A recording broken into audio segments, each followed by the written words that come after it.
ನಮಸ್ಕಾರ, ನಾನು ಪೃಥ್ವಿರಾಜ್ ಹಾರನಹಳ್ಳಿ. ರೋಹಿಣಿ ಸಿಂಧೂರಿ ಬಗ್ಗೆ ಡಿ ರೂಪ ಮತ್ತಷ್ಟು ಆರೋಪಗಳನ್ನ ಮಾಡ್ತಾ ಇದ್ದಾರೆ. ಸಿಂಧೂರಿಯಲ್ಲಿ ಮೌಲ್ಯಾಧಾರಿತ ಗುಣ ಇಲ್ಲ, ಡಿಕೆ ರವಿ ಕೇಸ್ ಬಗ್ಗೆಯೂ ನಾನು ಮಾತನಾಡಿದ್ದೆ ಅಂತ ಮಾತನಾಡಿದ್ದಾರೆ. ಡಿ ರೂಪ ಅವರು ರೋಹಿಣಿ ಸಿಂಧೂರಿ ಮೇಲೆ ಸಾಕಷ್ಟು ಆರೋಪಗಳನ್ನ ಮಾಡ್ತಾ ಇದ್ದಾರೆ. ಆಲ್ರೆಡಿ ಸೋಷಿಯಲ್ ಮೀಡಿಯಾದಲ್ಲಿ 19 ಆರೋಪಗಳನ್ನ ಉಲ್ಲೇಖ ಮಾಡಿರುವಂಥದ್ದು. ಅದರ ಜೊತೆಗೆ ಕೆಲವೊಂದು ಫೋಟೋಗಳನ್ನ ಕೂಡ ಹಾಕಿದ್ದಾರೆ. ಆಗಲೇ ಅಂದ್ರೆ ಡಿಕೆ ರವಿ ವಿಚಾರಕ್ಕೆ ಸಂಬಂಧಪಟ್ಟಂತೆ ಮಾತನಾಡಿದೆ. ಆಗಲೇ ಎಲ್ಲವನ್ನೂ ಸರಿಪಡಿಸಿಕೊಳ್ಳುವಂತ ದಾರಿ ಇತ್ತು, ಸರಿಯಾಗಿ ನಡೆದುಕೊಳ್ಳಿಕ್ಕೆ ದಾರಿ ಇದೆ. ಡಿಕೆ ರವಿ ಸಾವಿನ ಕೇಸನ್ನ ಪ್ರಸ್ತಾಪ ಮಾಡಿದ್ದಾರೆ ಡಿ ರೂಪ ಅವರು, IPS ಆಫೀಸರ್. ಇನ್ನ ರೋಹಿಣಿ ಸಿಂಧೂರಿ 3 ಪುರುಷ IAS ಅಧಿಕಾರಿಗಳಿಗೆ ಫೋಟೋವನ್ನ ಕಳಿಸಿದ್ದಾರೆ ಅವರು. ರೋಹಿಣಿ ಸಿಂಧೂರಿ ತಮ್ಮ ಖಾಸಗಿ ಫೋಟೋವನ್ನ ಕಳಿಸಿದ್ದಾರೆ. ಕಳೆದ 2 ತಿಂಗಳ ಹಿಂದೆ ಖಾಸಗಿ ಫೋಟೋ ನನಗೆ ಸಿಕ್ಕಿವೆ ಅಂತ ರೂಪ ಅವರು ಹೇಳಿದ್ದಾರೆ.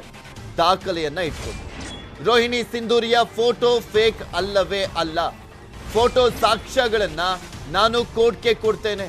ಕೊರೋನಾ ಟೈಮ್ನಲ್ಲಿ ಮೋಜಿಗಾಗಿ ಸ್ವಿಮ್ಮಿಂಗ್ ಪೂಲ್ ಕಟ್ಟಿಸಿದ್ಯಾಕೆ, ಆಕೆ ಬಗ್ಗೆ ಸಾರಾ ಮಹೇಶ್ ಕೆಲ ವಿಚಾರಗಳನ್ನ ಹೇಳಿದ್ರು. ಆಗಲೂ ನಾನು ಈ ವಿಚಾರದ ಬಗ್ಗೆ ಹೇಳಿದ್ದೆ.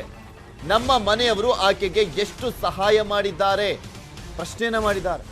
ಈ ಮಾತಾಡೋಕೆ ಟೈಮ್ ಬಂದಿದೆ. ಆಕೆ ಸಂಧಾನಕ್ಕೆ ಮುಂದಾಗಿರುವಂಥದ್ದೆಲ್ಲ ಬಯಲಾಗಿದೆ ಅಂತ ಹೇಳ್ತಾ ಇದ್ದಾರೆ.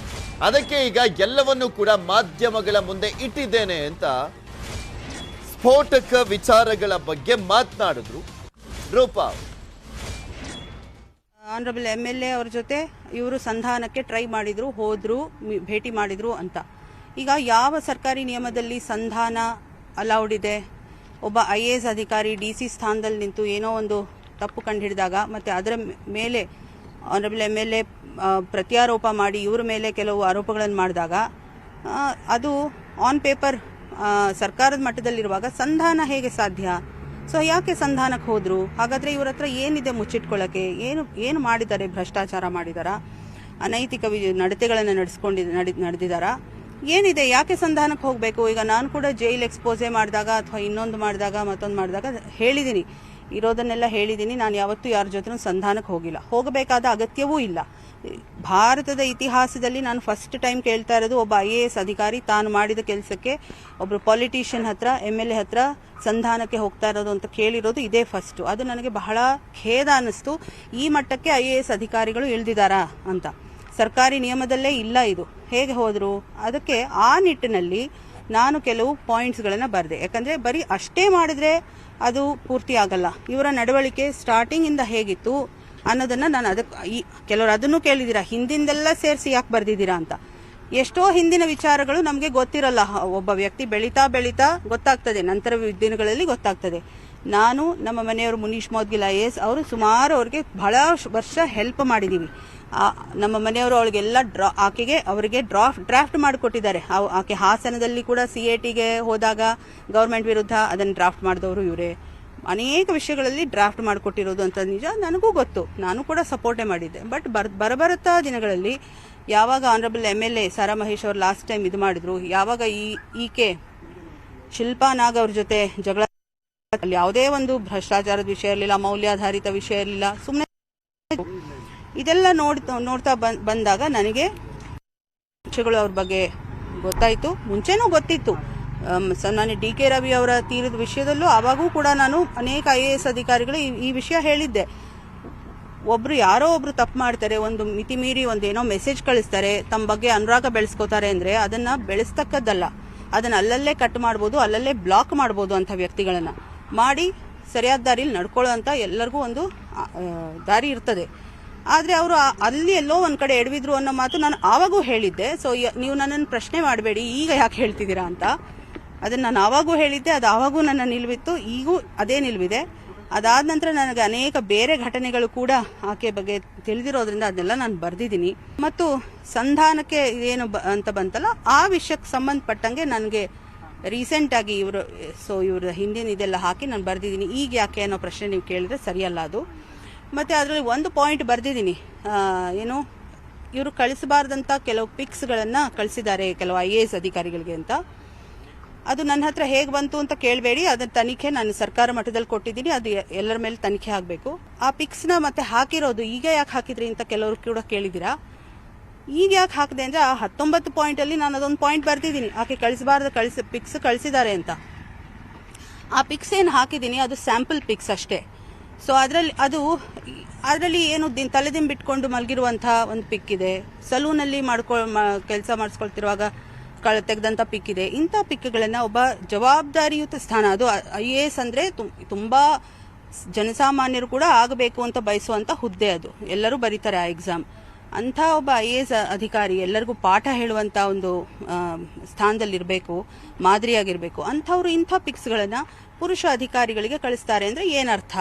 ಯಾಕೆ ಕಳಿಸ್ತಾರೆ, ಯಾಕೆ ಕಳಿಸ್ಬೇಕು? ಅದು ಪ್ರೈವೇಟ್ ಮ್ಯಾಟರ್ ಆಗೋದಿಲ್ಲ. ಆ ಪಿಕ್ಸ್ ಈಗ ಯಾಕೆ ಹಾಕಿದ್ರಿ ಅಂದರೆ, ನನಗೆ ಈಗ ಯಾಕೆ ಎತ್ತಿದ್ರಿ ಅಂದರೆ ಆ ಪಿಕ್ಸ್ ನನಗೆ ಸಿಕ್ಕಿರೋದೇ ಈಗ, ಆಯ್ತಾ? ನಾ ಮುಂಚೆ ಸಿಕ್ಕಿದ್ರೆ ಮುಂಚೆನೇ ಹೇಳ್ತಿದ್ದೆ. ಕಳೆದ 1 ತಿಂಗಳಿಂದ ನನಗೆ ಆ ಪಿಕ್ಸ್ ಸಿಕ್ಕಿದೆ. ನಾನು ಅದನ್ನು ಸರ್ಕಾರ ಮಟ್ಟದಲ್ಲಿ ಕೂಡ ಎಲ್ಲೆಲ್ಲಿ ಗಮನಕ್ಕೆ ತರಬೇಕು ತಂದಿದ್ದೀನಿ. ಆ್ಯಕ್ಷನ್ ಏನಾಗ್ತದೆ ನಾನು ಕೂಡ ಕಾದು ನೋಡ್ತಿದ್ದೀನಿ. ಬಟ್ ಏನು ಹೇಳಕ್ಕೆ ಬಯಸ್ತೀನಿ, ಈ ಪಿಕ್ಸ್ ಯಾವುದು ಕೂಡ ಪ್ರೈವೇಟ್ ಮ್ಯಾಟ್ರ್ ಸಂಬಂಧಪಡೋದಿಲ್ಲ. ಇದು ನೈಜತೆ ಇದೆ. ಯಾವ ತನಿಖಾ ಸಂಸ್ಥೆ ಬಂದರೂ ಕೂಡ ನಾನು ಆ ಪಿಕ್ಸ್ ಪ್ರೊಡ್ಯೂಸ್ ಮಾಡ್ತೀನಿ. ಇದರಲ್ಲಿ ಯಾವುದೇ ಪ್ರೈವೇಟ್ ಮ್ಯಾಟರ್ ಅಂತ ಬರೋಲ್ಲ. ಯಾಕಂದರೆ ಸರ್ವಿಸ್ ಕಂಡಕ್ಟ್ ರೂಲ್ಸ್ ಅಂತ ಇರ್ತದೆ ಆಲ್ ಇಂಡಿಯಾ ಸರ್ವಿಸ್ ಅಧಿಕಾರಿಗಳಿಗೆ, IAS, IPS, IFS ಅಧಿಕಾರಿಗಳಿಗೆ ಎಲ್ಲರಿಗೂ. ಆ ಪ್ರಕಾರ ಇಂಟೆಗ್ರಿಟಿ ಎಲ್ಲ ನಮ್ಮ ಏರಿಯಾಸ್ ಆಫ್ ಲೈಫಲ್ಲೂ ಇಂಟೆಗ್ರಿಟಿ ಮೆರಿಬೇಕು ಅಂತ ಇದೆ. ಇದರಲ್ಲಿ ಇಂಟೆಗ್ರಿಟಿ ಹೇಗೆ? It is unbecoming of IAS officer. So ಇದ್ರ ಬಗ್ಗೆ ತನಿಖೆ ಆಗಬೇಕು.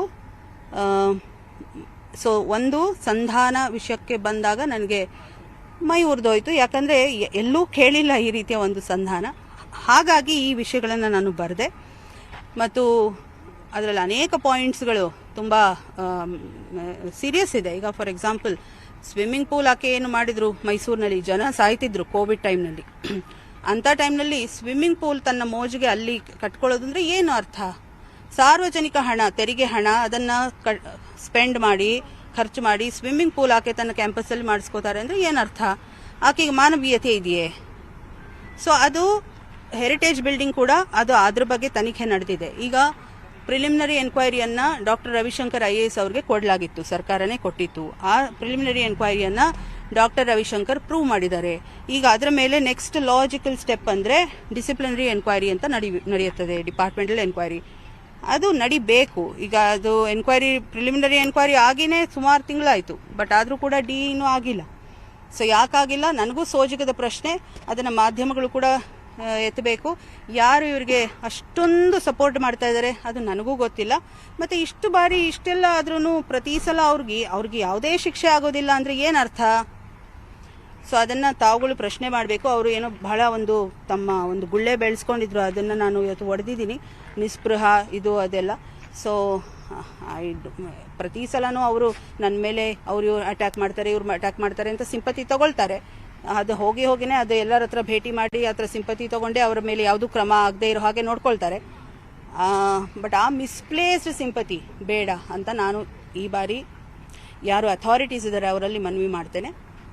ಇನ್ನೊಂದು ವಿಷಯ ಪ್ರಸ್ತಾಪ ಮಾಡಿದ್ದೀರಾ ಮೇಡಮ್, ಲೋಕಾಯುಕ್ತಗೆ ದೂರ ಆಗಿದೆ, ಆದರೂ ಸರ್ಕಾರಕ್ಕೆ ಪರ್ಮಿಷನ್ ಕೊಡಬೇಕಂತ ಸರ್ಕಾರದವರು ಪರ್ಮಿಷನ್ ಕೊಡ್ತಿಲ್ಲ ಅಂತ. ಇದು ಯಾವ ಪ್ರಕರಣ?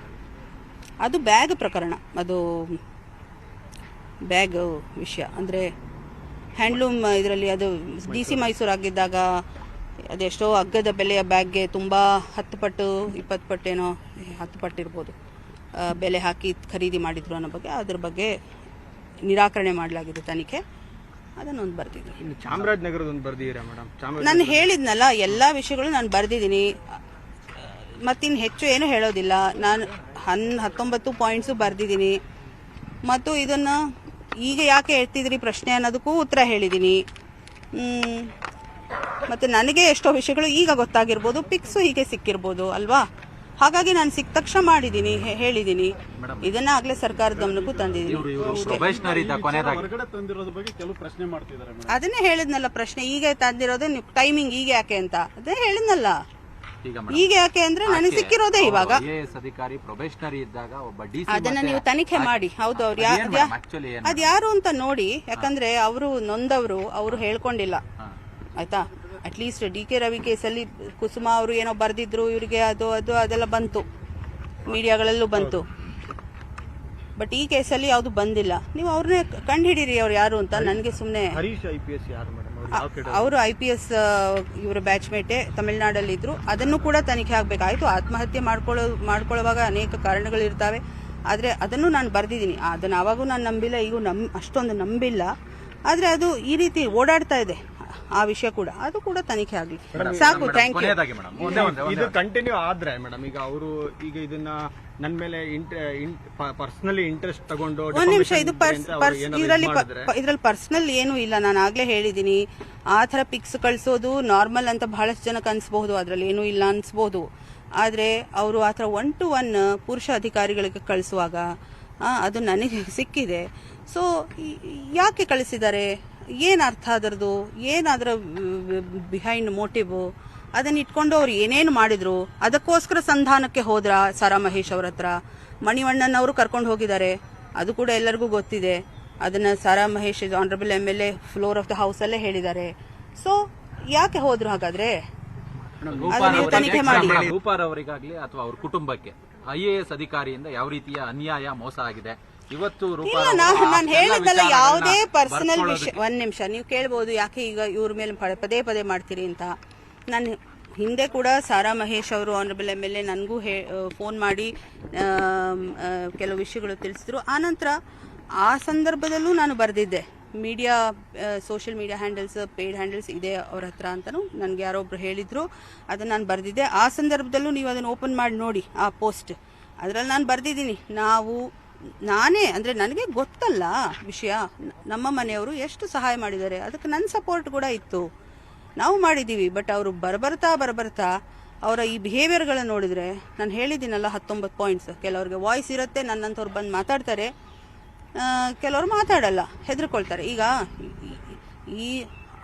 ಈ ಥರ ಮಾಡಿದಾಗ ಅವ್ರು ಹೇಳಬೇಕು. ಈಗ ಮಾತಾಡಿದ್ರೆ ನನ್ನ ನನ್ನ ಮಾನ ಏನು ಹೋಗೋದಿಲ್ಲ. ಯಾರು ತಪ್ಪು ಮಾಡಿರ್ತಾರೆ ಅದನ್ನು ಅವ್ರು ಉತ್ತರಿಸ್ಬೇಕೇ ಹೊರತು ಮಾತಾಡೋರ್ದು ತಪ್ಪು ಆಗೋದಿಲ್ಲ. ಸೊ ಯಾಕೆ ಇವಾಗ ಮಾತಾಡ್ತೀರಿ ಅಂದರೆ, ನನಗೆ ಗೊತ್ತಾಗಿರೋದೇ ಈ ವಿಷಯಗಳು ಇವಾಗ.